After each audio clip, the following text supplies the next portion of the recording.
Hello, welcome back, guys.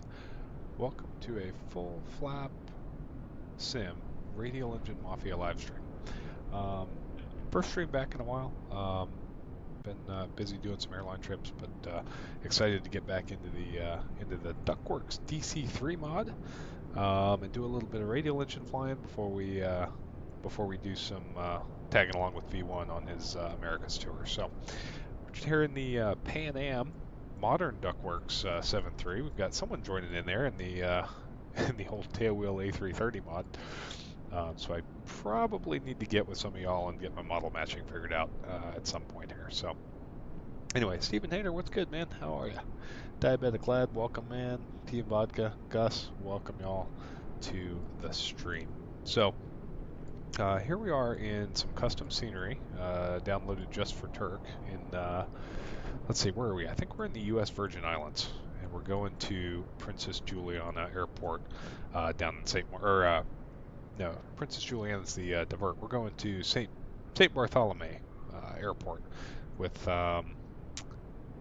Clayton J. Lloyd as a alternate. So a little bit of Caribbean flying over water routes, about 113 nautical miles, so it should be a pretty short flight. But other than that,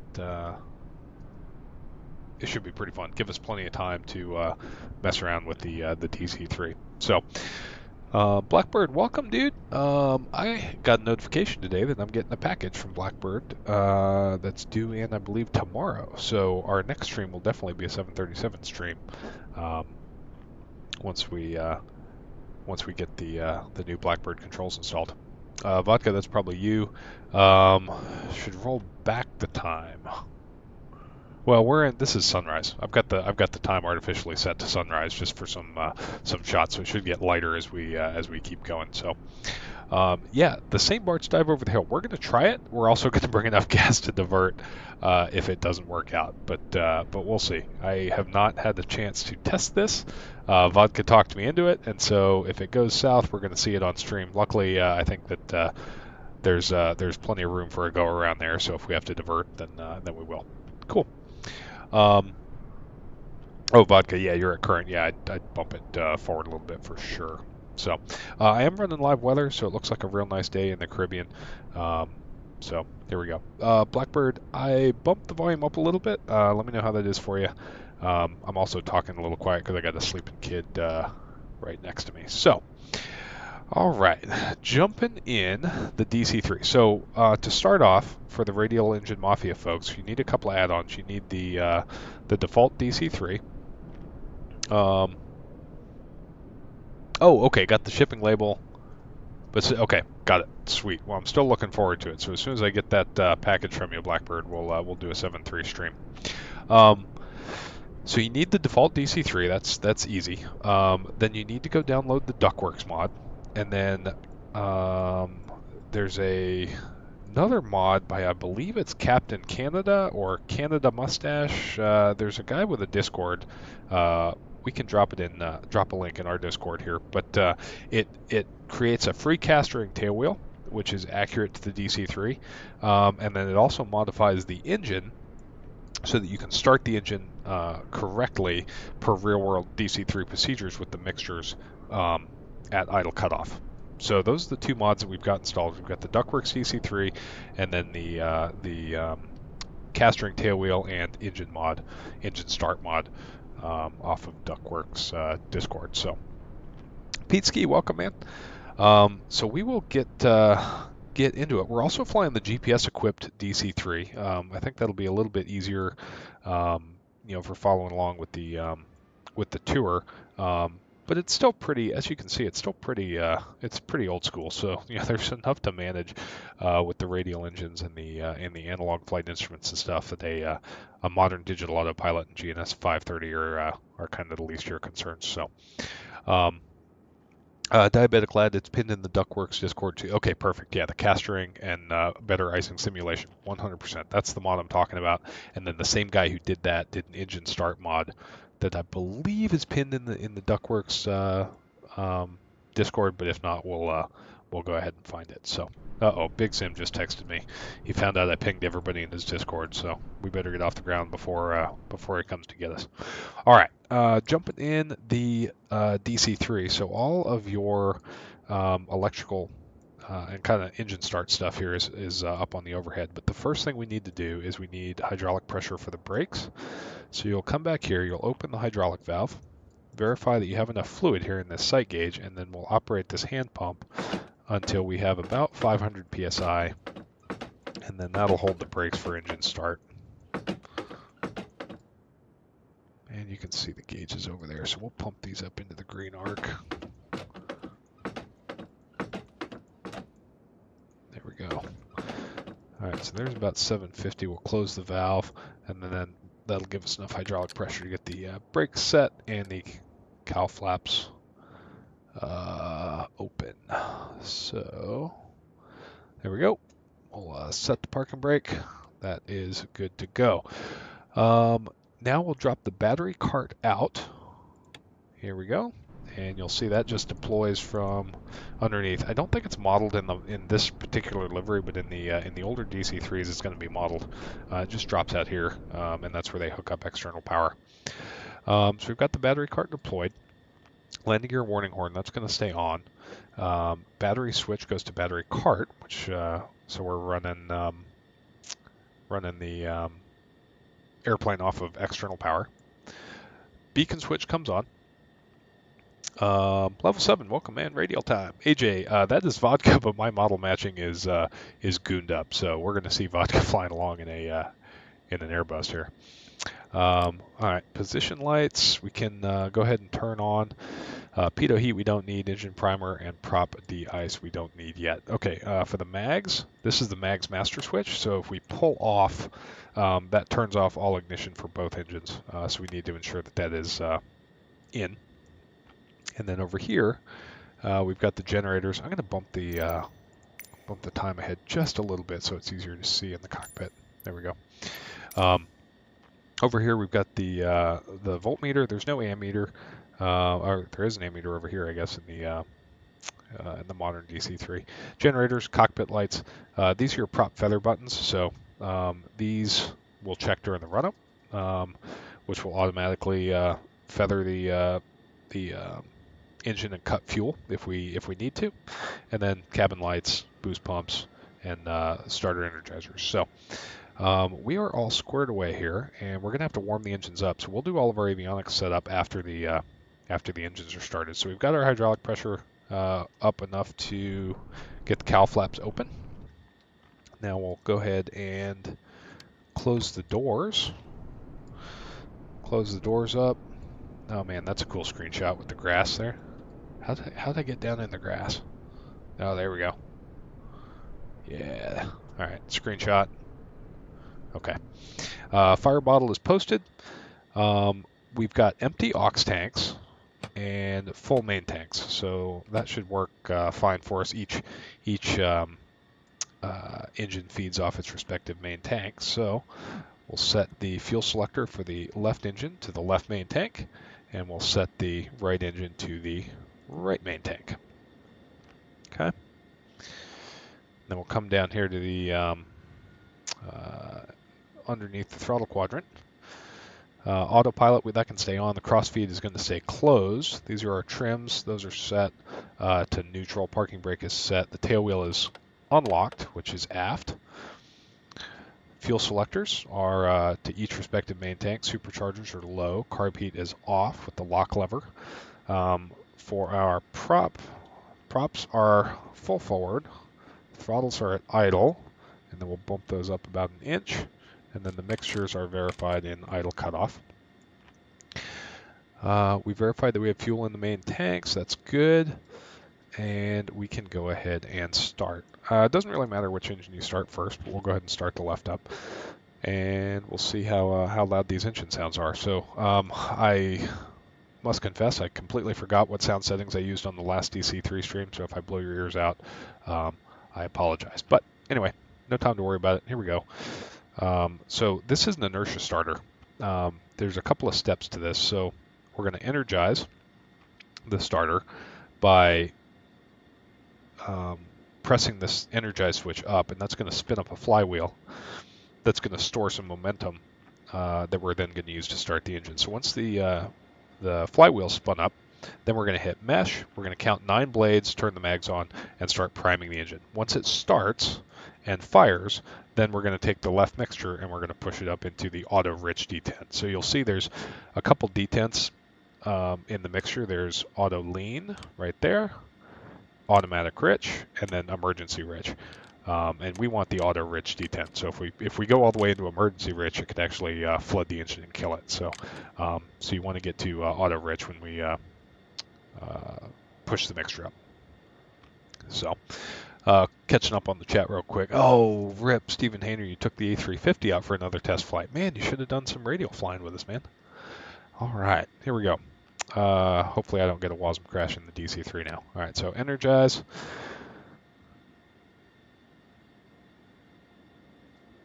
Okay, and you can start hearing the flywheel spin up. It takes about 30 seconds or so. It's much louder on the outside. All right, prop area is clear. And we'll mesh. We'll count 1, 2, 3, 4, 5, 6. Mags come on and prime. And we didn't get it quite in time. There we are. All right, mixture's up. There we go. And immediately check for oil pressure. It's coming up. And we want no more than 1,000 RPM until the oil temperature comes up to at least 40 degrees C.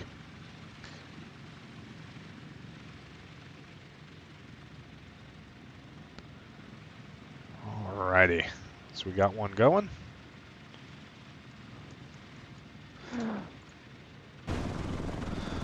There we are. That's just cool. I don't care who you are. And then the cool thing about the Duckworks is the engine will actually accelerate as the oil warms up here. So we've got oil pressure looks good, and you can see the oil pressure slowly starting to come down as the oil temperature rises. And RPM's right around 800, so that looks good.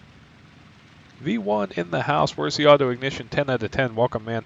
Glad you're able to join us. Hopefully you got the ping I left in your Discord. All right, there's generators on. We got a load, and we'll energize the right.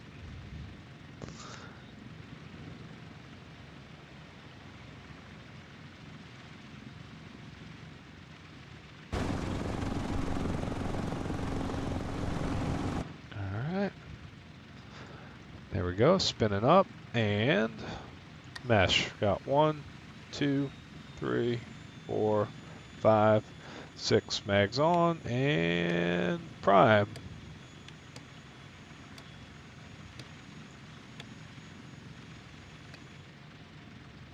Not quite. Didn't quite get it. Oh, there it is. I didn't hear the start. There it goes.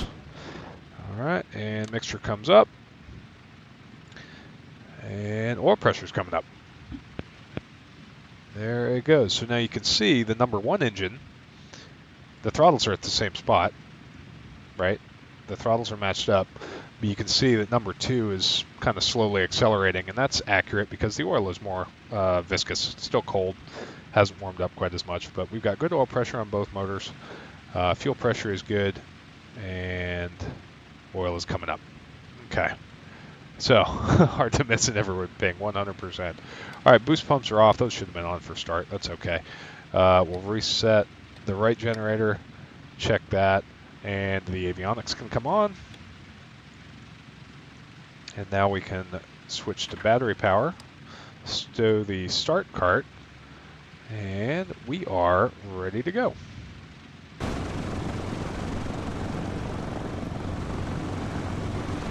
Okay, so now we'll just warm the engines up, and we'll get our flight plan plugged in. So let the Garmin's warm up here. We'll cruise over there at about 9,500 feet. We'll go lower. It's over the water. We'll go at 7.5. Okay, we'll hit OK on the Garmin's.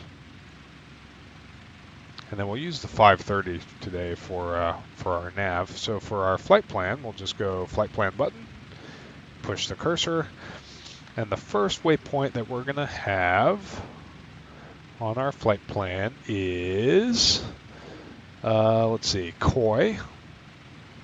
So we'll go COY.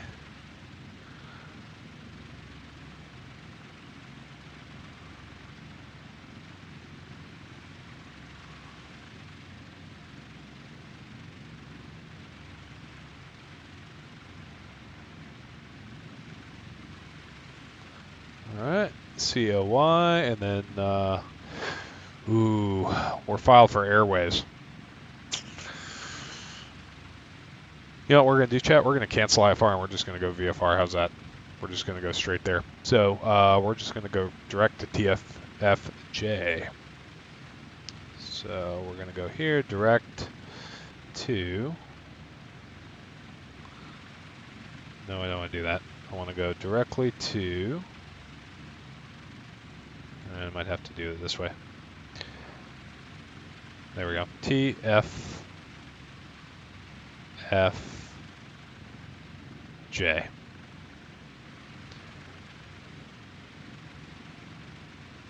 There's no chance that we're getting this thing stopped at TFFJ. Oh, why didn't it take? Let's see, you're getting pho. Pho? Pho? How do you say that? Yeah, I gotta say I'm a ramen fan myself, but you know, you do you. Alright, remove Koi, yes. Push. T, F, F, J. There's no ATC on anyway, so I'm just gonna not pick up our IFR clearance and I'm gonna go VFR. Here we go. Direct, enter, activate. There we go. Alright. Going up to 7,500 feet. Our oil is warming up. It's above 40 degrees, so we can taxi. We can bring the RPM up above 1,000. So we'll release the brakes. We'll make sure that the tail wheel is unlocked, and we'll get out of here. Make a quick traffic call. Let's figure out what CTAF is here. CTAF at TI. Where are we at? TISX. Oh boy. .CTAF, TISX, 118.6. 118.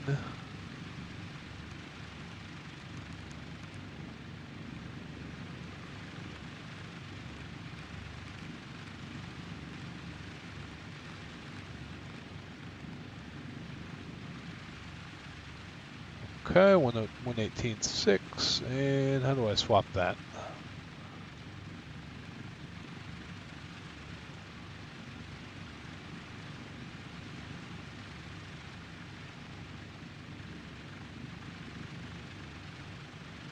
Store select. Let's see. Is there a swap button on here?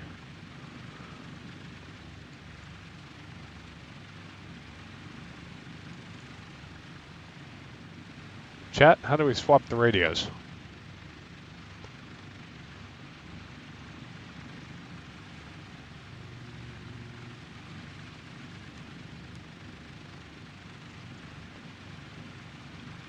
There we go. Push the button. All right.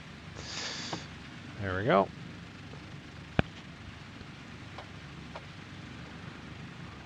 And traffic Pan Am or Clipper 1422s taxiing runway 10. All right, there we go. Brakes are released, and we'll add a little bit of power. We're going to turn left, so we'll add power on the right engine. Look out for vodka here. A little bit of differential power and a little bit of brake to get it going. Perfect. Push the knob right in the middle. Love it. All right. Looking out the window, make sure we're not going to hit anything. You don't really want to idle these radials below about 800 RPM because the propeller actually helps cool them on the ground. by blowing slipstream through the cowling. So you don't really want to pull them all the way to idle. Yeah, Stephen Hayner. I caught myself though. Caught myself. Okay. This is a narrow taxiway. We're taking off on 10, so we want to take a left here. All right, bring the other engine up. Bring the right one to idle. We're down to about 1,000. Okay, and now bring the right one back up again. Right one up, left one back to 1,000. Differential power is huge in taxiing this airplane, especially with a cast ring tail wheel. All right, and then you stop it with a little bit of left throttle, a little shot of left throttle, and we'll taxi out.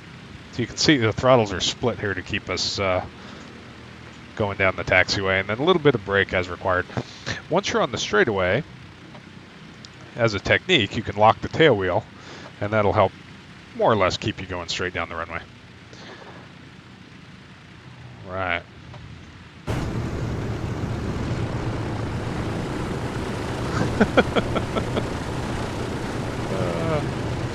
Okay, first thing when we get off stream, Chad, is we need to get the model matching figured out.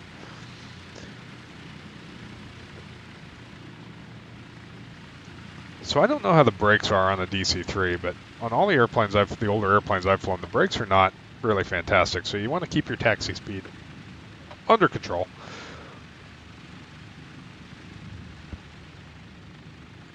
I did V1. There's got to be a swear bucket or something, a super chat swear bucket for saying Pan Am.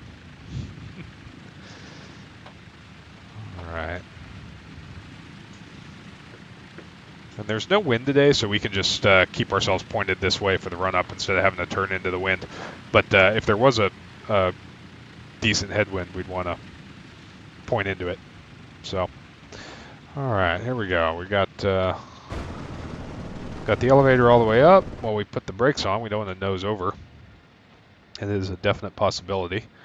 And then once we're down to a stop, we want to push the engines up to 1,000 again, get some cooling air through them while we start the run-up. All right, there's the parking brake set. RPMs are set to 1,000, and we'll pull up our run-up checklist. All right, so here we go. We'll do a quick flight control check here from the back. Up, down, left, right, rudders check, good. Alrighty, flight controls are checked, shocks are removed. We tested the brakes, gyros, and everything were working. Okay, for the ground run-up, parking brake is set, tail wheel is locked straight ahead. Temperatures and pressures will give all the engine instruments a good look. Manifold pressure and RPM look good. Oil pressure is below the red line of 100 psi. That's looking good. Fuel pressure is in the green. Oil temperature is above 40, so we can do the run-up. Cylinder heads are warming up in the bottom of the green. They're not overheating. That looks good. So all of our temperatures and pressures are in the green. RPM's coming up to 1,700 RPM on both engines. Nice and smooth with the run-up.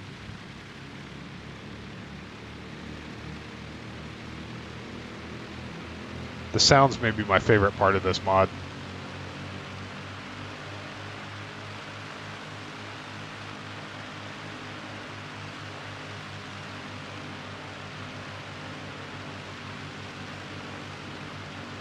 Okay, now we'll check our generators.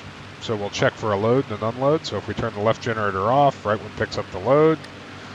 Right off, left picks up the load. Both generators are good.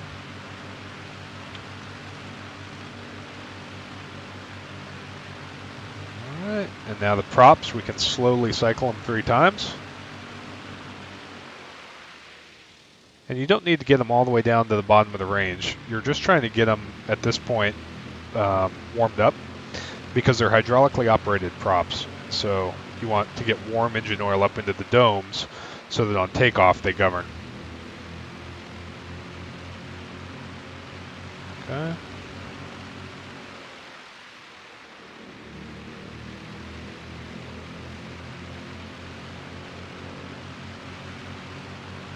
Okay. Now, I was corrected by a DC-3 pilot on the last stream. We did the cycle check where we pulled it all the way back and then let it stabilize and ran the engine back up to ensure that the prop governed back up. That's a single engine thing. I've never flown a twin engine radial like the DC-3, so the feathering check replaces that. So what we're going to do is we've got 1700 RPM set. We're going to hit the feather button. We'll look for an electrical load, which indicates the feather pump is working, and then a drop in RPM. So you would hit the feather button, load, prop goes down, pull it back out, and then unload as the prop comes back up. And on the right, look for a load. There goes the prop. Unload, and the prop comes back down. All right. Now we're going to set both engines to 1500 RPM and do the field barrow run up on each engine. So we'll start with the left. Left one comes up to field barrow, which is about 30 inches. Okay, so there's 30 inches on the manifold pressure. We should have 2050 RPM at least, which we do. Okay, and then we'll check the mags on the left engine. There's a drop, runs smooth, back up, right, back up. All right, now set that engine back to 1500 RPM.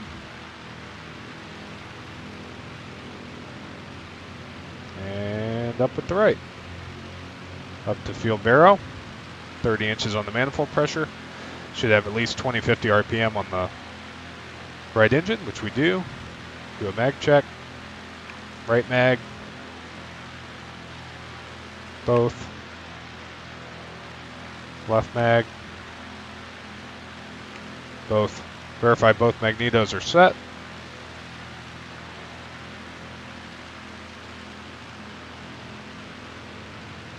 All right, bring the throttles back to idle.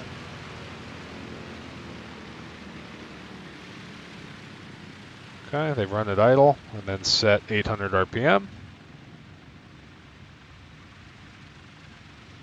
All right, before takeoff checklist, the crew has been briefed. The propellers are full forward. Trim is set. The friction knob is right here, and you want to verify that's set because you don't want these levers creeping around on you once you've set them. So you would verify that that's set. We'll double check the flaps are working. Okay, there's 1/4, bring them back up, verify that they're up for takeoff, and that concludes the run-up. All right, we'll come down here, we'll take the parking brake off, unlock the tail wheel, and make a traffic call. TISX traffic Clipper 1422 is departing runway 10, straight out departure. Okay. Then we'll run our lineup checklist once we're on the runway. We'll close the windows here, even though the sounds are incredible.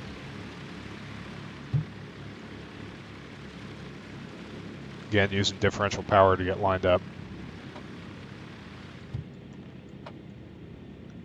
Turbine Duke's already off the ground and 100 miles downrange.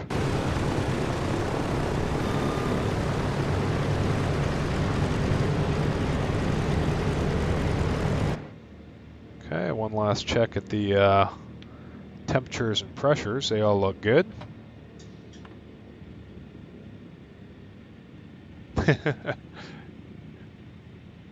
Gus, yes, this is the Duckworks modded DC-3.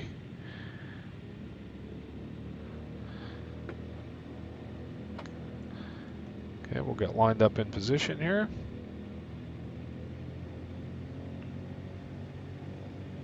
A little bit of a crosswind from the right, so when we bring the power up, we'll favor the right engine just a little bit. Okay, we'll lock the tail wheel, verify the boost pumps are on, put the cowl flaps in trail.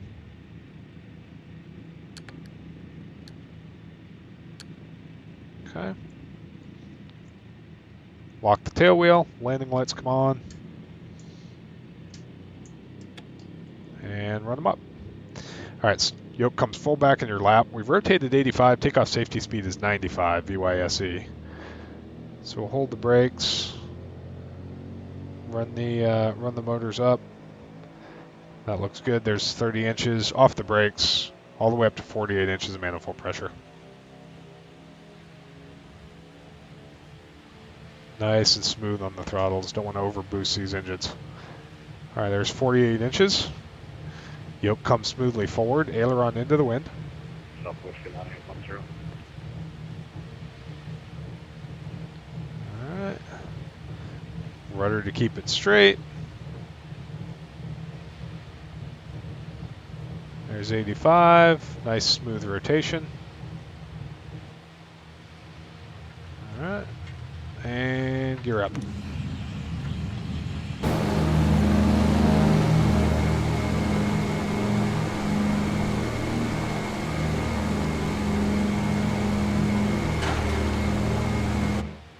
There we go.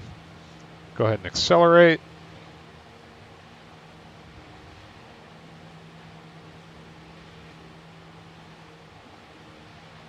And about 110 is pretty good climb out speed.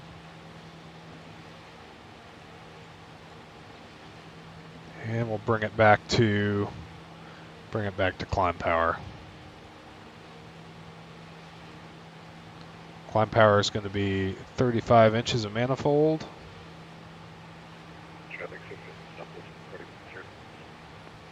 So we'll start by bringing it down to 40 and 25/50. That's a good intermediate power setting for initial climb, as that satisfies the MITO power. We'll turn out here to the left and continue accelerating. TISX traffic, Clipper 1422's left-hand turnout, downwind departure, TISX.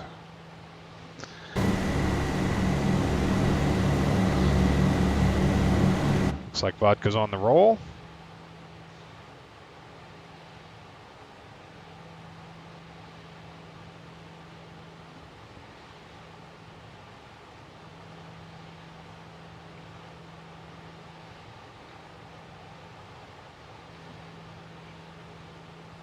Actually, wait a minute. We're going eastbound, right? I want to go east.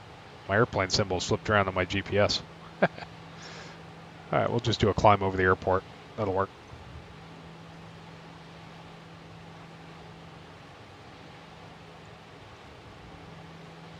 Okay. Keep the manifold pressure right around 40 as you climb out. And go ahead and kill the boost pumps. Do that one at a time. So kill the left one, make sure it runs, then kill the right one. Okay. All right. And now that we're convinced everything's working right, we'll just do another 180-degree turn and proceed on course.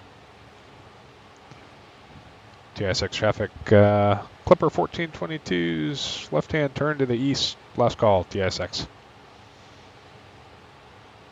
All right, we want to go 097 on the course. Turn in through south. A little bit of trim. We are fairly heavy. I've got a pretty big payload on today. We got 200-pounders in every single seat and 1,000 pounds of baggage. Going up to 7,500 feet.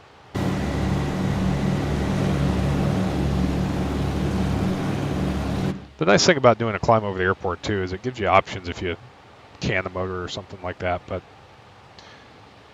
this will work for us. All right. And now we can pull the power back to climb power, which is going to be 35 inches now that we're safely clear of terrain. 35 inches and 2,300 RPM.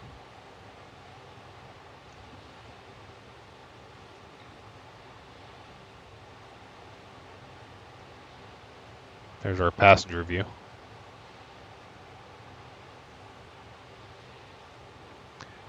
And the thing about these old airplanes is once you get up in altitude and up to to a decent power setting and climb power, they the noise level drops down. They actually become very, very smooth. On takeoff, it's just this roaring hurricane of wind and vibration and prop noise, and it's almost a little unpleasant. But then when you kind of do that big reduction down to climb power, it's surprisingly how smooth they are. Okay, so let's go and see if the autopilot works now. So we'll go autopilot and nav. Oh, we got to change the hydraulic system over. Don't have to do that in the 7.3. Switch the hydraulic system over. Autopilot, nav mode, vertical speed, plus 500. There we go. Temperatures and pressures still look in the green. Well, temperature's running just a little high, but that's not terrible. Okay, cylinder head temps are looking good. Carb air is just a little bit low, but we're running a pretty high power setting, so that's fine. All right, this will hunt just a little bit as it gets back on the track. And remember, for every 1,000 feet that we climb, we need to add an inch of manifold pressure. So here we go. We're on our way, chat. Watch your ears.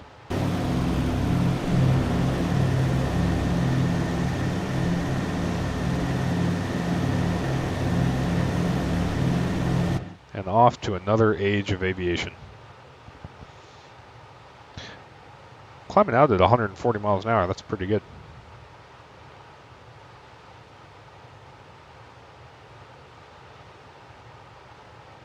So let's see, our ground speed's 130 knots. What's a Beach Duke climb out at? I think we're going to get left in the dust.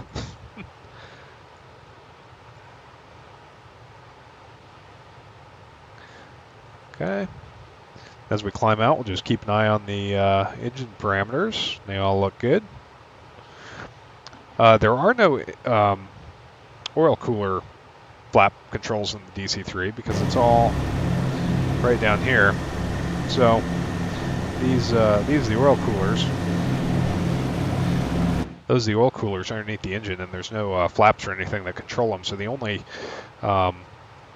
control that you really have over the oil temperatures is to speed up or climb.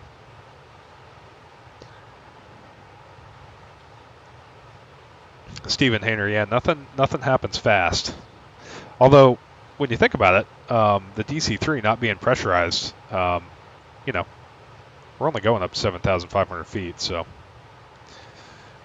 that's also the slow climb rate doesn't really hurt quite as much. Look at the vibration on the clock. Then you've got the windshield wipers. That's horrible to run those on a dry window.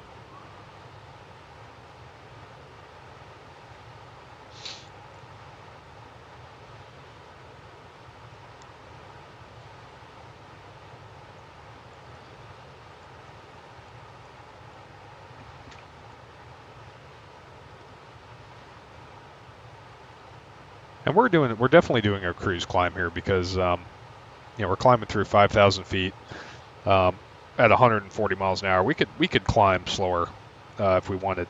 So VX best rate or best angle is 97, and VY is 105. So if we really needed the best angle or the best rate, we could slow down. But this is a good cruise climb setting, and the increased airflow is helpful for the motors. So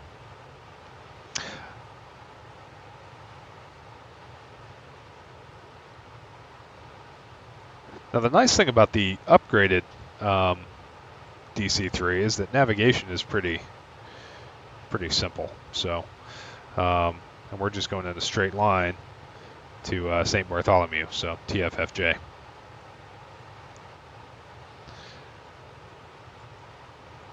We do have a little bit of descent planning that we'll have to worry about, but we've got time once we get to top of climb to figure that out. So, because unlike the jets with the DC-3 and the DC-6, you basically want to descend to arrive at pattern altitude 20 miles-ish out so that you can do a nice slow level deceleration while you cool the engines down, so that you don't shock cool them.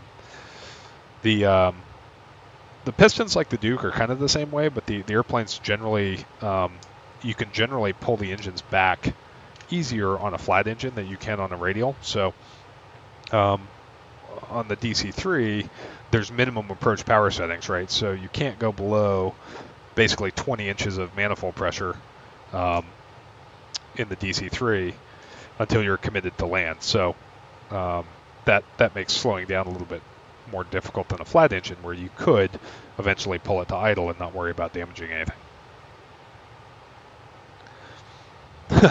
Combatant 5, it's an airliner, go fast. Well, by varying definitions of the word fast, we're doing it. So I did get lazy. We got to push the manifold pressure up, keep it up at 35 inches and 2,300 RPM. Okay, we don't have any fuel management to worry about. And in this particular livery, it says high blower is inoperative. Engine's permanently engaged in low blower, so the supercharger controls are not a factor for us. But we can take a look at our fuel tanks. You can see the auxes are empty. Mains are still pretty full. So we've got plenty of gas for this trip. Burns about 120 gallons an hour, 60 aside. Once you're up at cruise and back in auto lean, and we've got I believe 400 gallons aboard, so plenty of fuel.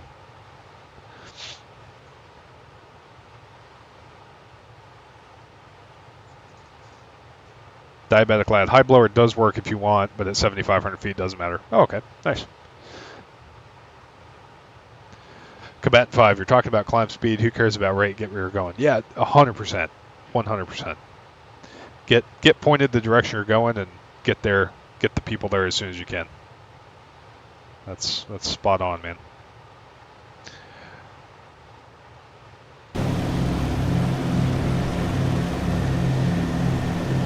I love that livery.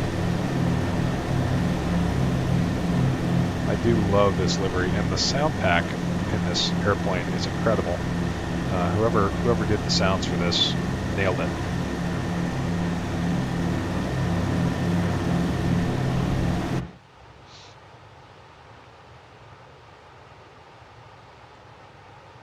Okay, so we got 1,000 to go, 65 for 75.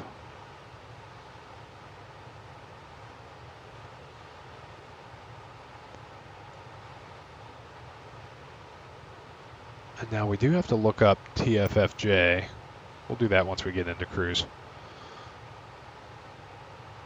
Keep pushing the power up. Yeah, so the blower that we were talking about, there are two speeds. They're geared superchargers in this airplane, and there's two different gearing ratios, low and high. So eventually, what you'll do is you'll get to the point where you've run the throttles all the way forward against the stops, and you've reached the critical altitude for the low-speed supercharger. So what you'll do at that point is you'll pull the throttle back, engage the next supercharger speed, which will spin the supercharger turbine faster, compress more air, and allow you to get more manifold pressure up to a higher altitude. Now, when the military was flying the C-47s on oxygen over the hump and things like that, a high blower could be fairly useful, but I don't think the airlines even really used high blower much, because being an unpressurized airplane, they were usually below 12,000 feet for most of their journey, which was a big benefit of the DC-6, right? Because the DC-3 and DC-4 were both unpressurized airplanes, and so you were kind of stuck below 10,000 feet, battling out the weather and all that on your routes. Whereas the DC-6, once you got pressurization, you could climb above it. All right, so there's altitude capture at 7,500 feet. We'll see how the airplane does. There it is. It's going to 0 on the VSI. So we'll let the airplane accelerate here in cruise power. Digital Merc, is that an FT-Sim sound pack? I don't know. It's whatever the Duckworks default is, and frankly, it could be the default 2020 sounds. I'm not sure. but I didn't download any sounds outside of the Duckworks mod.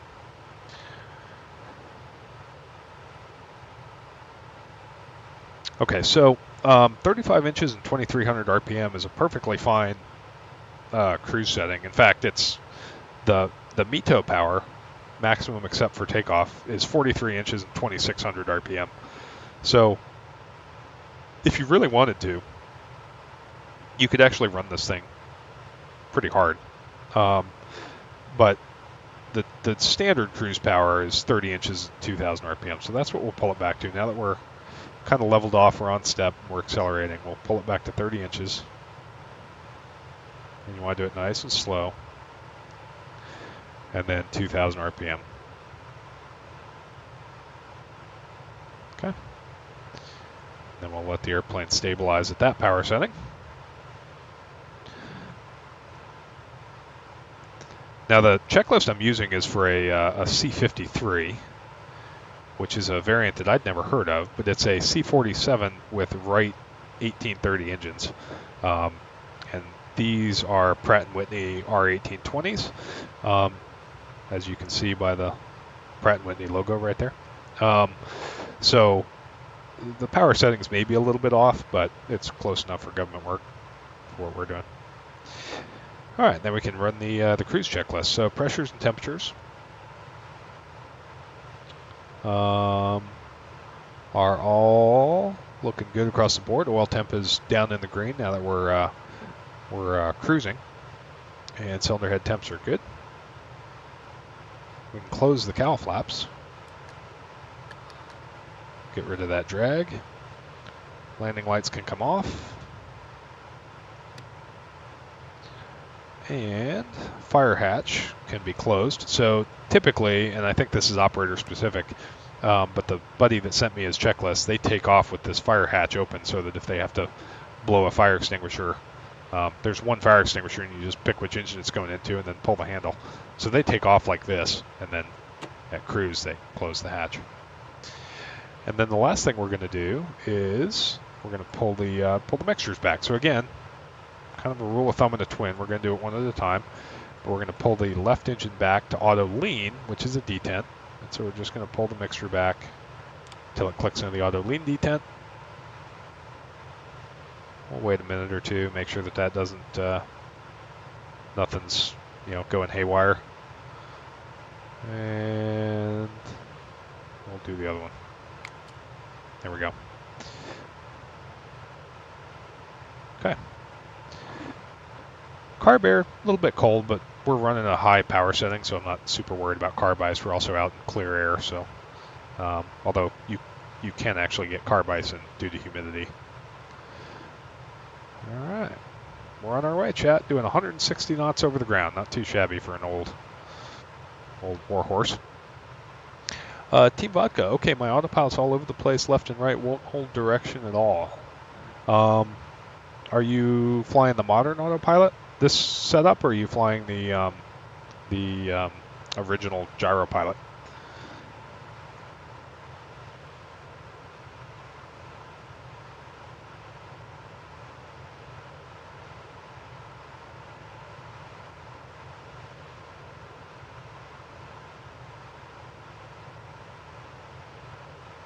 Love the weathering on this. So this is an interesting note about the DC-3, and I find it interesting because the DC-3 and the T6 wings were designed by the same person. Vodka, the same one as me. Okay. Interesting. Yeah, I don't know why it wouldn't be working for you. I did have to go direct, so before you link it up, go direct to the fix, because it doesn't do a good job of intercepting, but as long as it's pointed straight out front of you, try just going direct enter and seeing if it'll hold the course in nav that way.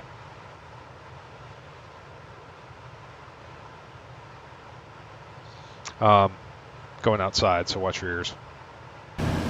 So the T6 and the C-47 wing is a center section right here with two outer wing panels bolted to them, and the dihedral is set on the outer wing panels. So what's interesting about this is there's actually no spar that goes between them. This flange right here goes all the way around the wing, and it's not modeled here, but there are bolts that basically bolt these two flanges together, and that's what holds the other wing on. There's no wing spar that continues from the center section out into the outer wing panel. So if you remove these 100 and how many bolts that go all the way around the wing, you can just pull the wing panel off for maintenance or storage or what have you.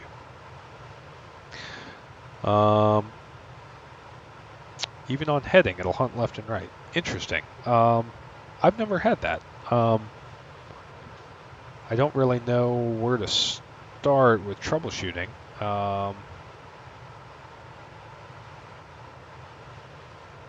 Yeah, I'm not sure because I've never had an issue with the modern autopilot in this. Are you on the latest version of the Duckworks mod? I don't see why you wouldn't be because it hasn't been updated in a couple of years.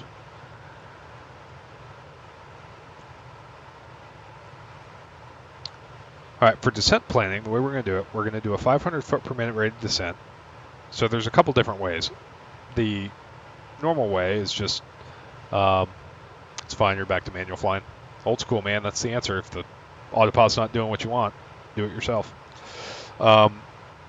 7,500 feet, we want to go fly 1,000 foot patterns. We want to lose, call it 6,000 feet. 3 times 6 is 18, so 18 nautical miles out. We'll round that to 20, and then we want to get down 20 miles prior, so we'll add 20 miles to that. So 40 nautical miles out, we want to start our descent.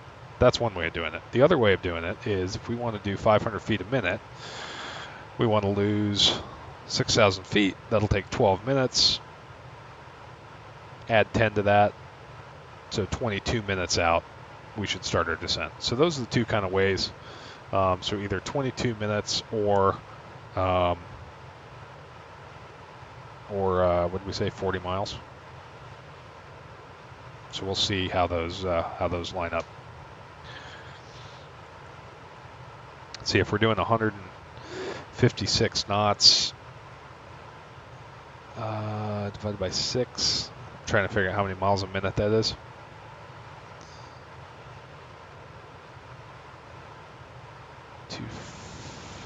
240 was 4 miles a minute. 3 miles a minute would be 180. So we're doing a little under 3 miles a minute. So 30 miles would be 10 minutes. Yeah. So fairly close. The time estimate would be a little more conservative. Yeah, so the autopilot won't even engage if the hydraulic handle is not forward in gyropilot mode, because the gyropilot runs off of the hydraulic system. So it wouldn't engage if that wasn't forward. Your weight and balance and everything is kosher, like not overloaded or anything. That's about the only thing I can think of.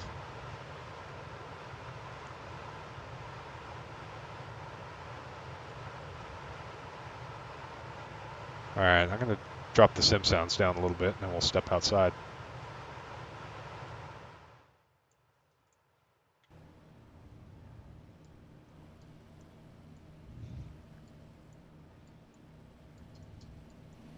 Vodka, where are you at? Are you back there somewhere?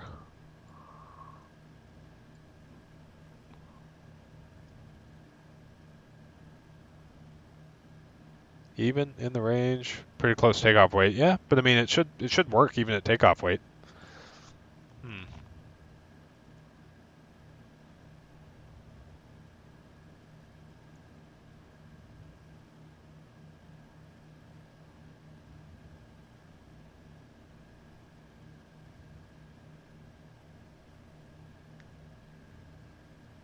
Okay, gotcha.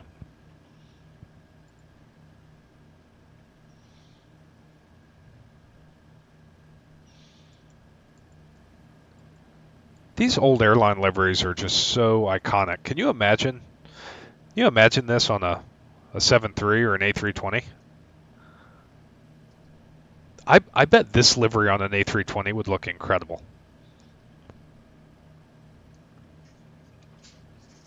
maybe do something, in the engine cowls that simulates the prop tips, and then this anti-glare panel on the nose.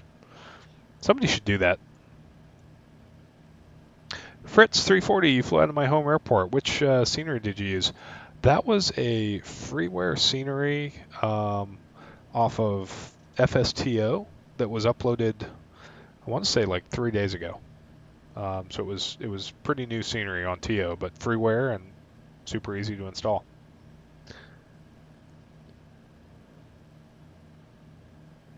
Vodka, yeah, absolutely, man. You're unpressurized, no reason not to. Although I'd be a little careful about sticking my hand out the window, given how close the prop is. This hamburger door always surprised me too. This little door, which actually that's right after the cockpit. So I wonder, is that modeled? Let's see here. So the hamburger door, yeah, right there. So keep door closed when running engine, danger propeller, emergency exit. So I guess that's where you'd bail out of. So that's this door right here. Called it the hamburger door.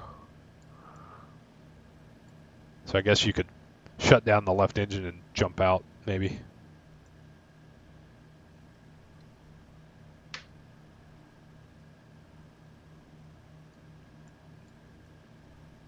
DC-3 is just such a good-looking airplane, too. Water, can you explain, like I'm brand new in the Navy, how to calculate when you should descend? Yeah, so there's a couple of ways to do it. So the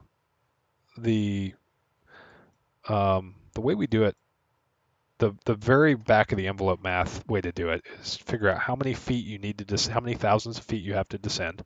So if we're at 7,500 feet, and just for ease of math, let's say we want to go down to 1,500 foot pattern. That means that we have to lose 6,000 feet. So multiply that by 3. So 3 times 6 is 18. And so that's saying that on a 3-to-1 glide slope, you should descend 18 nautical miles out. And a 3-degree glide slope is roughly half your ground speed, right? So like here our ground speeds, call it 160. An 800 foot per minute rate of descent should put us on a 3-degree glide slope. So 160, that's 16 divided by 2 is 8. 800 feet a minute should give you about a 3-degree glide slope. So that's saying that if we start, and this is all, keep in mind ballpark, but it'll get you close. If you start 18 nautical miles out, a descent at 800 feet a minute, that'll get you in the ballpark of where you want to be. It's always better to be a little, well, it's not always. It's for descent planning and energy management purposes, it's easier to be a little bit low on profile than high. So I would round that to the nearest even number. So I'd just say 20 miles.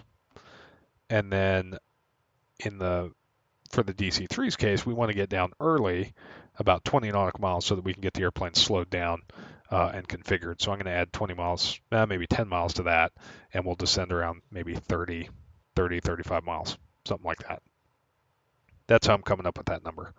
The other way, and this, I found this more applicable in general aviation. If you have a GPS with a time to go, now you can use your VSI, right? So you're going to accelerate a little in the descent, but not really enough to matter. So again, we need to lose 6,000 feet.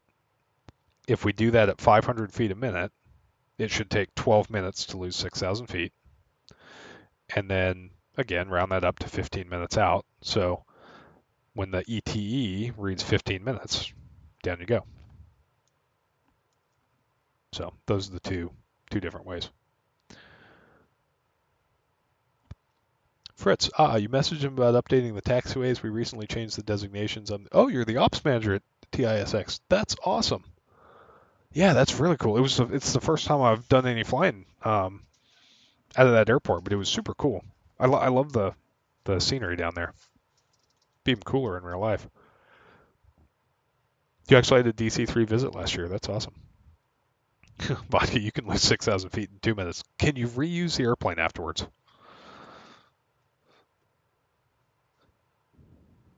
Oh boy. Call from the employer. Let's see. Green slip. Nah.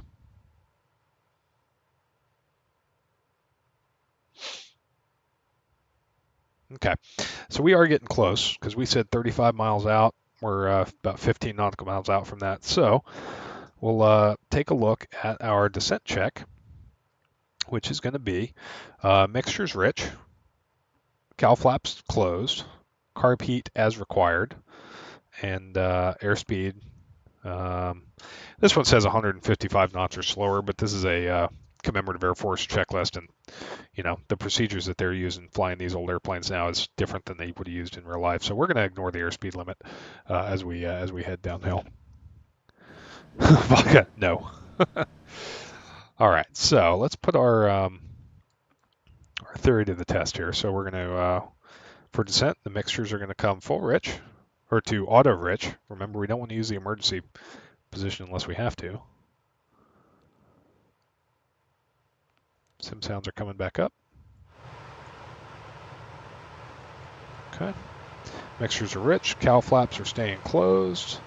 And carb temp, we are going to monitor. So, because we're going to start pulling the power back. So this handle here, there are 3 levers. This one is a lock. So when this is fully forward, or sorry, fully aft, the other ones don't move. So you have to unlock the cowl heat and then apply the amount that you want, watching the carb air temperature. And this is a fairly linear relationship. It's not going to be this perfect, I guess, in real life. But you can pull the carb heats on, watch the carb air temps come on, and then lock them so that you don't inadvertently move the lever as you're descending. No fuel management to worry about. We got about 160 gallons in each tank, which is plenty. And 40 miles, so about 5 miles from now, we'll start on down. Fritz, you used to have DC-3 all the time with 4-star cargo when you were a kid. Love the old birds. Can't beat the sound of them flying by. That is 100% true. Something about a radial, man. Something about a radial. All right, I got to find the CTAF frequency for TFFJ. Okay, 1845. So we'll come back up here.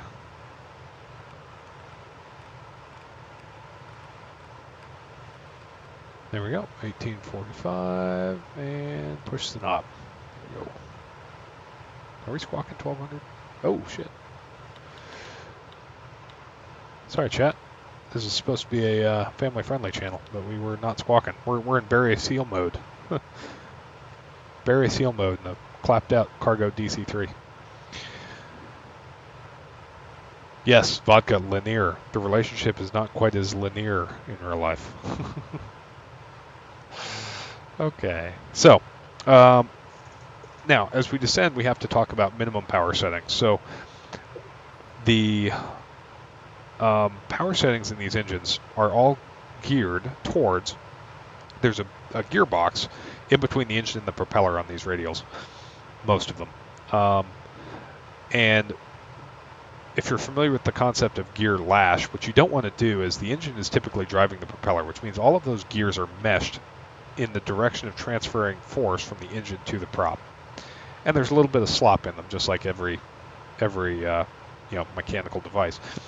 If you unload the engine, meaning the propeller is trying to spin faster than the engine is turning it, now you're moving power from the prop back into the engine, and all of that gear lash is going to be taken up, and going back and forth between those two states is stressful on the engine, and eventually you can damage the gearbox, get a chip light, those chips go into your oil, and it's game over. So we're going to put this down to 1,500 feet a minute. Going to go into vertical speed mode, and we're going to start down at 500 feet a minute.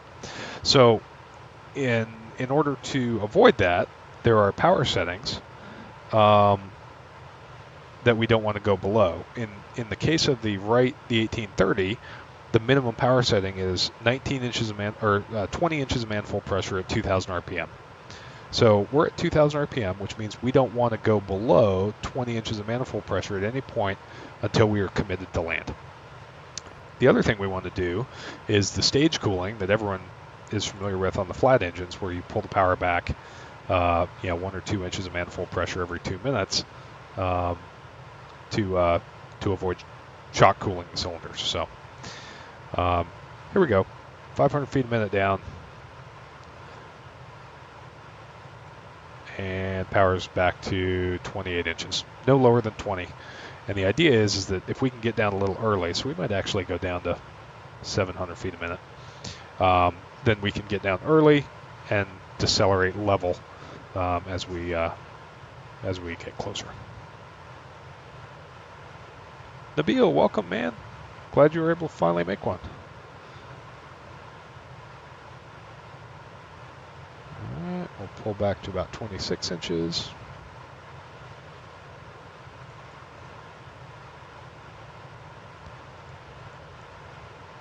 And we're about 35 miles away, so still plenty of distance. Landing lights can come back on. There we go. And just once again, looking at all the temperatures and pressures, no ICAS here. Carb heat is on, and the carb air temps are looking good. Hydraulic pressures are all looking good. Fuel pressure, oil pressure, oil temps, looking good. Okay, so this is going to be a purely visual arrival, and I've never been in this field before, so we're going to kind of make it up as we go. I think I had a Navigraph button here before you all shamed me into getting rid of it. There it is.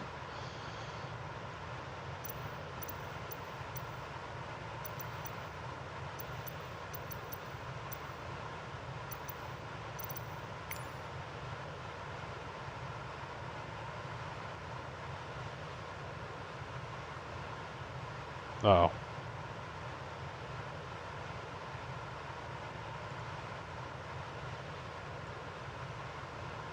There we go. TFFJ. 2 runways available. 2,000 feet. Okay, so it looks like a 8-knot headwind, so we'll use runway 10. And this is a TFFJ. Charts. There's no approaches. Yeah, the visual approach. Okay, so basically, yeah, 1,500 feet on a heading of 103. And the go around. Okay, got it. So, yeah, we're just going to come straight in, more or less. Okay. Power come back now to 24 inches.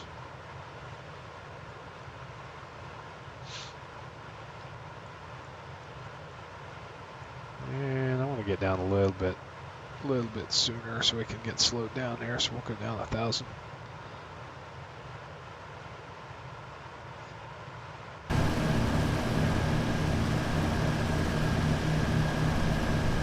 Uh-oh, a little bit of a stutter there.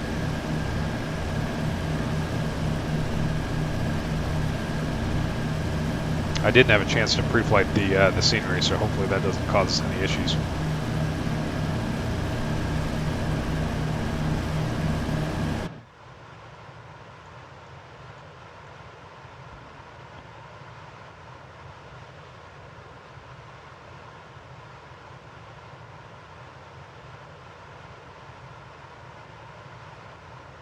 Okay, so we're doing 1,000 feet a minute, 176 knots. We need to lose, we're at 4,500 feet, so we have 3,000 feet to lose, so that'll take us 3 minutes, and we're 8 minutes away. So we'll have about 5 minutes level to decelerate and kind of figure our lives out, so that should work. Is the visual loaded in the box? No, it is not. Okay, but runway 10 should be a straight in for us, and we're basically on the heading of, what's our heading?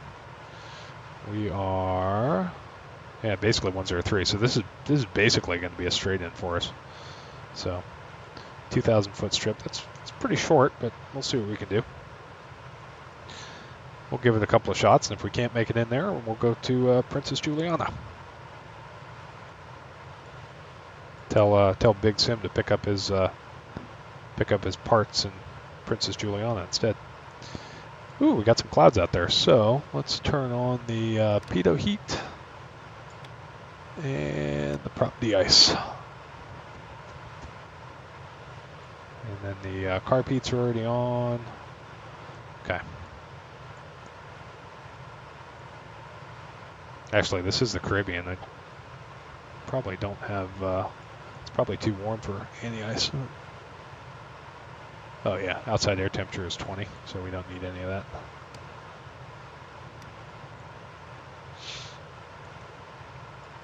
Don't need any of it. Vodka, VFR, yeah. We can see the ground, right? Yeah, I can see the water. That's 3 miles. It's Class G airspace. I guess we're not clearing clouds, though. Oh well. Who's going to tell on us?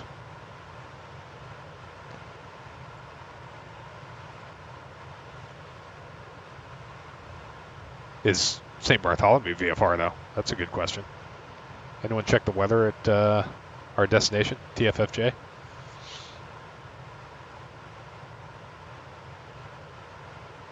All right, 1,000 to go through 22 for 15.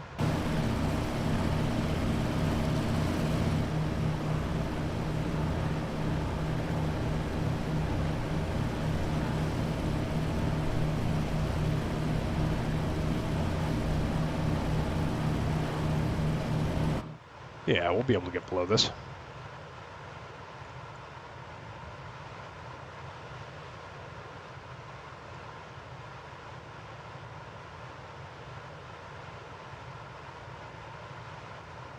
Okay, so we said we'd have 5 minutes level, and that's looking pretty accurate there.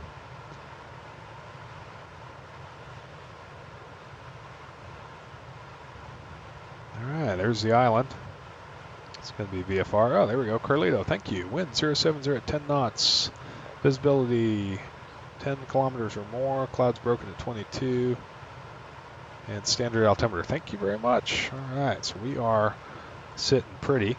So now we're going to pull the engines back to that minimum power setting of 20 inches and 2,000 RPM. And we're just going to let the airplane decelerate level as we head on into our destination. Because unlike the jets, where the idea is to, I mean, if in theory you could pull the power back to idle at top of descent and then not touch it till the gear come down, you do have to plan a little bit of a level segment with these airplanes just so that you can get slowed down and configured. So, all right, for the approach checklist, the approach, we've briefed it up. We know what we're doing. Altimeter is set, DG is set. Fuel selectors are left and right main tanks with 160 gallons on each. Carburetor air is still on because it is required, and hydraulic pressure check's good. The in-range check is complete. Right, so we need to get below 140 miles an hour before we can lower the landing gear, so that's kind of the airspeed we're shooting for.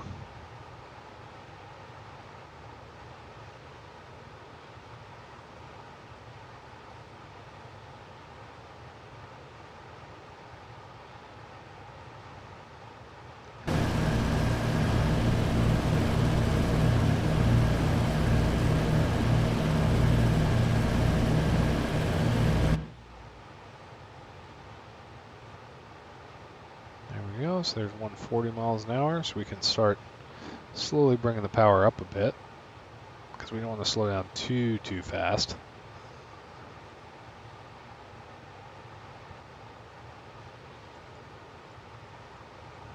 Digital Merc, we're going to try. We're going to try. I didn't get to pre-flight this at all. Vodka just dropped it on me as, hey, let's go to St. Bartholomew. And I was like, oh, okay. And I didn't look at what that actually entailed, so We brought enough gas for a go-around, so we'll see.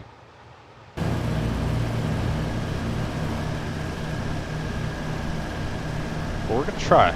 We're definitely gonna try, although we are a little bit heavy, so. TNC on Princess Juliana is just right up there, so we'll give St. Bartholomew a couple of tries, and if it doesn't work out for us, then we'll just go take a tour of Princess Juliana and then land up there, and B1 can pick his spare parts up when he gets the chance. Okay. Once again, taking a look at the engine instruments over here. Oil temp, cylinder head temps, those are all good. Sitting pretty. Water word of advice, don't full force your knee into a metal ladder rung. That is good advice.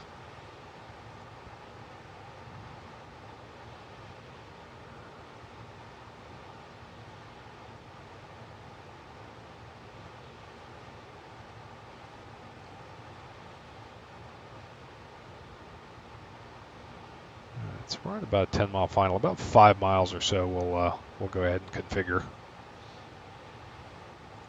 Let me look at the Navigraph. Is there like a VFR chart or something that shows what part of the island we're aiming at here? Okay, so nope, sure doesn't. Okay, so we're just going to make it up as we go. Might need to talk me on, chat. We'll see. All right, we're at 1,500 feet, which is what the approach chart says to start at. And I want to configure it 5 miles, but we'll do it a little early just to make sure that we're not behind.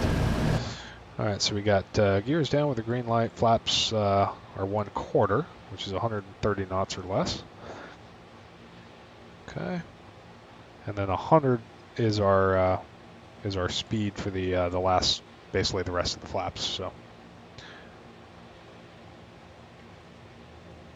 wait, vodka, like the giant hill that the Twin Otters fly over?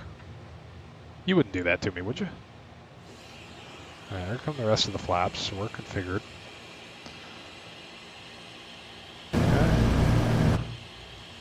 Here we go. Autopilot's coming off. Alright, whoa. Got a little carried away with pitch attitude there.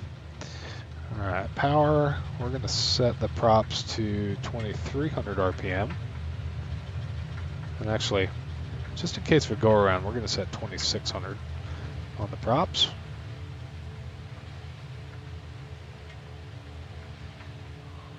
Alright. And we'll run a before landing checklist. Landing gear is down with a green light. Brake pressure checks good. I'm going to check my rudders because last time we did this, the rudders disconnected. All right, rudders are good. Mixtures are auto rich.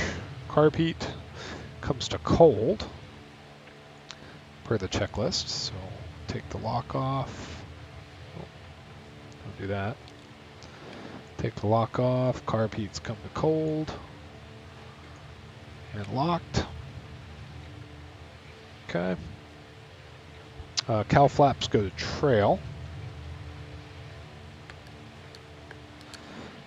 All right. Boost pumps are coming on. Okay, heater is off. Landing lights, those are both on. Props and flaps as required. Okay. Where the hell is the runway? Is it back under? Is it back behind here? All right. All right, there we go. 1,500 feet. 85 knots is a good approach speed for super slow. 95 knots is single engine safety speed. So if we're below 95 knots and we can the motor, we're toast. But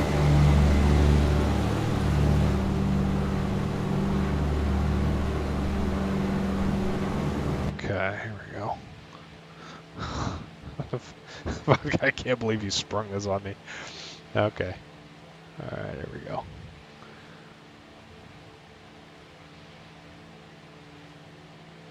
Well, I got 3 minutes to figure out where the airport is.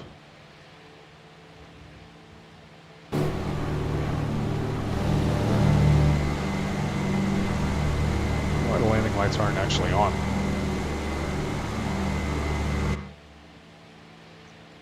Okay, on the heading of 103. Oh, I think I see the airport. I think it's right there. Okay.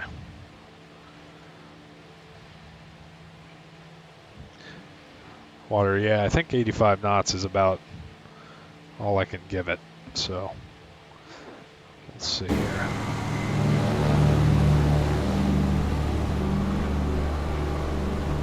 Well, it can't be too low because I don't know where the airport is yet. You know what we should do, chat? We should have done a recce pass. We should have gone and done a little bit of recce. Oh, yeah, we want to be 2,600 on the props there. Okay.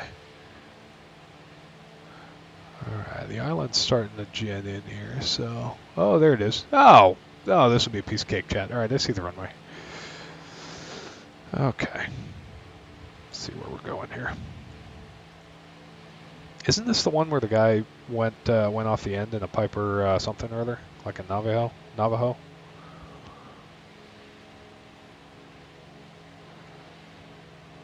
Same breath only traffic, Clipper 1422s on a 2-mile final for runway 10. Same breath, all of you.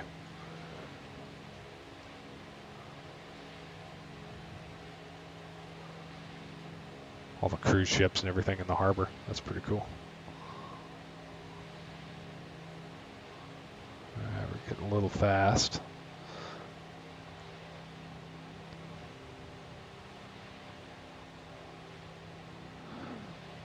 So the last thing we want to do is right as we decelerate kind of in the flare, we're going to push the props all the way up to full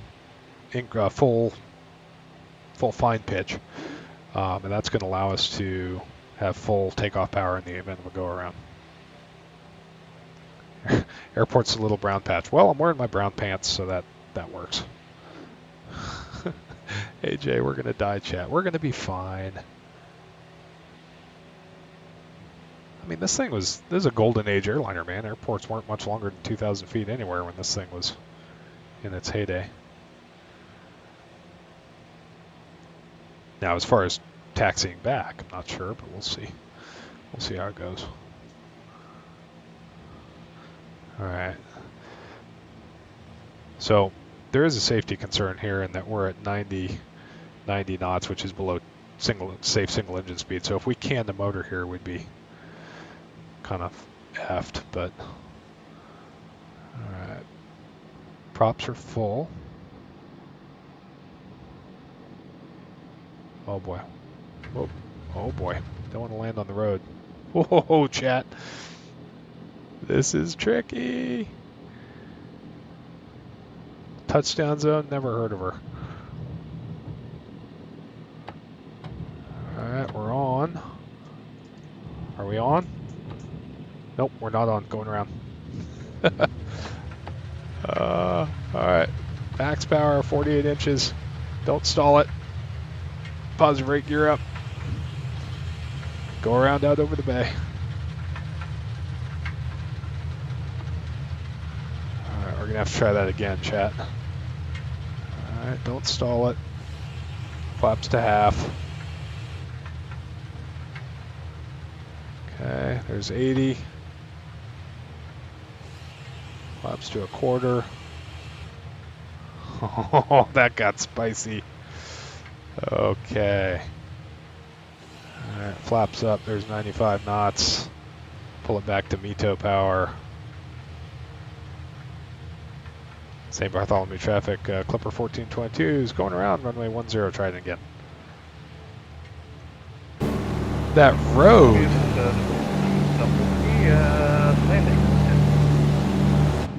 All right. Chat, we'll have to see if vodka makes it. All right, we're going to gear her up.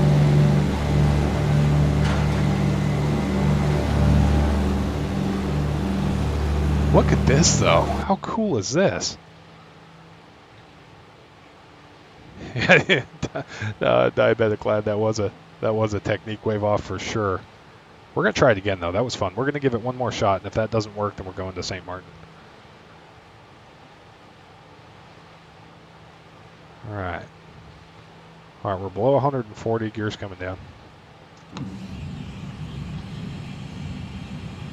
That road, so it's not that bad until you see how close you are to the road. Okay, we're gonna go out maybe a mile or so. Oh, Vodka, you made it? Okay. All right, Vodka made it, so it's possible. All right, here we go. Okay, we're gonna pull the props back again.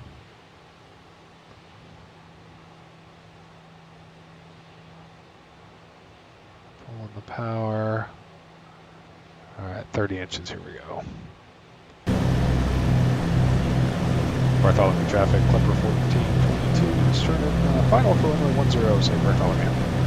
Look at that, how's that for a screenshot? Alright. So I think the thing is we just got fast going over the road, and the road kind of spooked me a little bit, so all right, there's 100 knots, less than 100. Flaps are coming in. So we need to be 85. Really, we want to be closer to 80, like right on the edge of a stall going over the road, and then chop them right as we cross it.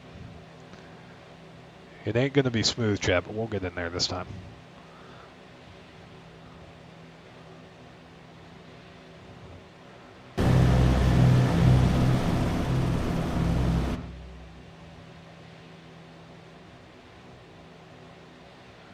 Set the props to 26 for a go around.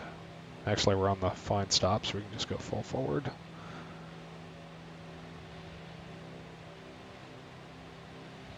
Okay, this is cool. I want to go here in real life. I'd also like my scenery to load in, but little ISP problems. Where's the runway at, chat? Cheat a little bit here. Where are we going? I think we want to come to the left, right? I could definitely see the runway the last time when I was right here.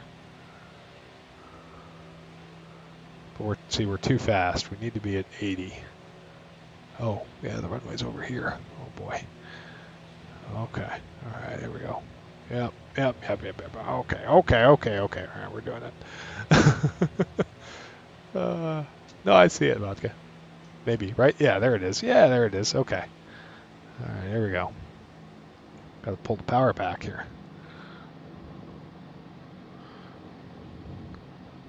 This is insane. Over the road. All right.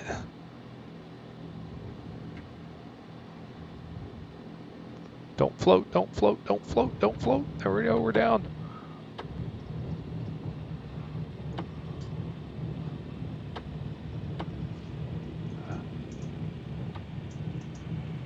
Oh, chat, we're going off the end. We're going off the end.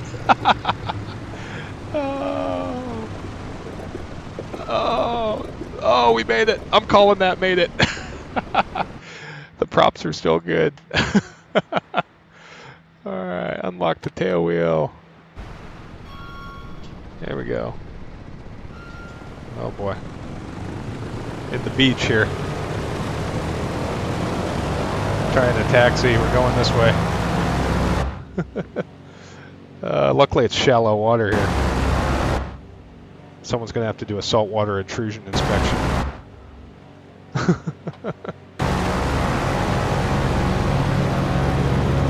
That's awesome. Back on the beach, look at that, no problem. That was awesome. Man, that is an approach. We need to come in here and maybe, I don't know, a Baron or something? I think that would be a challenge in anything, really.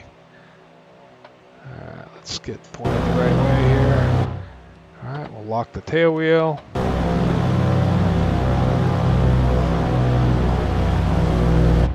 Okay, that was fun. All right, here we go. Unlock the tail wheel. And we'll do the after landing checklist. Diabetic Lad fair, I think, is generous. That was a no grade at best. All right. Taxiing back. I can't believe that I forgot to start the recorder. Where are my FOs on that one? At least the rudders work this time. All right, after landing checklist, the cowl flaps are open, hydraulic pressures are in limits, flaps are up, boost pumps can come off. There we go. Landing lights, those can come off, trims are reset, and then we'll check the mags once we get to the ramp. That was fun. Yeah, yeah, Diabetic Lad. That would be very generous. That was a cut pass at best. But hey, look at this. I mean, the airplane's still usable. That would be fun in 24, see if it kicked up a whole bunch of sand and grime and dirt and stuff on the airplane. That would be neat. Yeah, here's the view of a passenger who's just glad to be alive.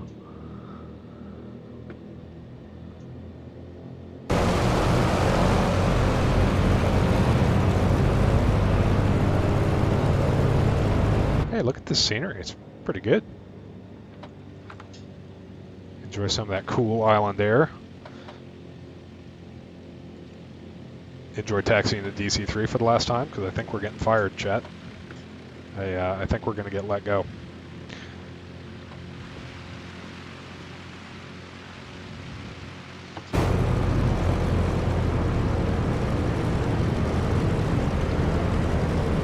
Again, some differential power.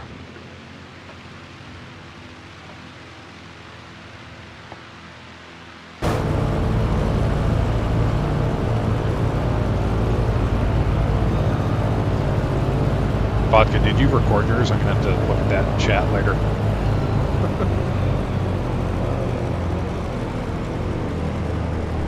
Oh, this guy's about to walk into a prop.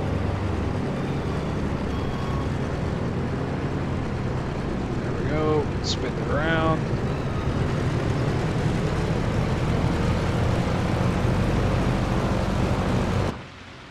Okay.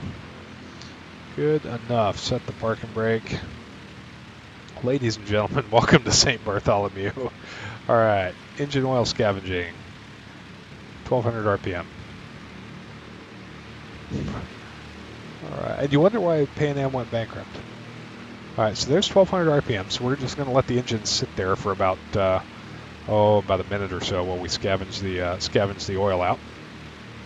In the meantime, we can turn the avionics off.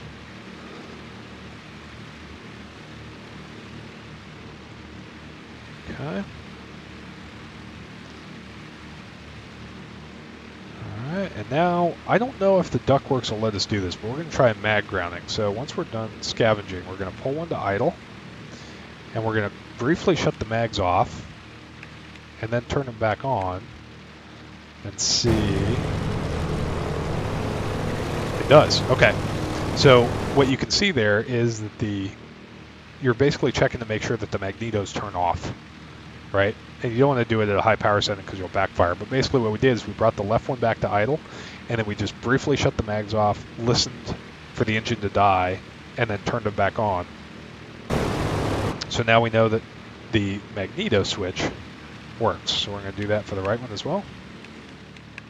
All right. Did I catch it fast enough? Yep, that catches back. There it goes. Okay. All right, so the mags have been checked. And now we're just going to pull them back to idle and at 1,000 and slide the mixtures to idle cutoff.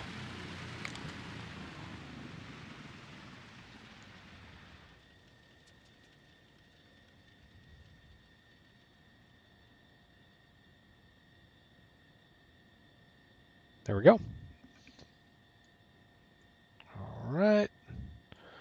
And we can turn the battery off, beacon off, landing lights off. There we go. Mags can come off now that the props are stopped. Pull the master out, and generators can come off. All right, ladies and gentlemen, welcome to St. Bartholomew. That was fun. Well, hopefully that gave you guys a little bit of a refresher on Radial Engine Ops and the DC-3, so that when we jump on V1's next BSL stream, we can all tag along in the Radial Engine Mafia and bring along the spare parts for when he crashes his Duke. That was awesome. Vodka, great suggestion on this airport. I'm going to come back here again and see if I can get that approach figured out. That was cool. So, thanks guys. Appreciate it as always. If you're not subscribed, please do. Like, share, subscribe. That helps me grow the channel up. And if you're not in our Discord, go ahead and jump over there and hang out. So, appreciate y'all. We'll see you on the next one.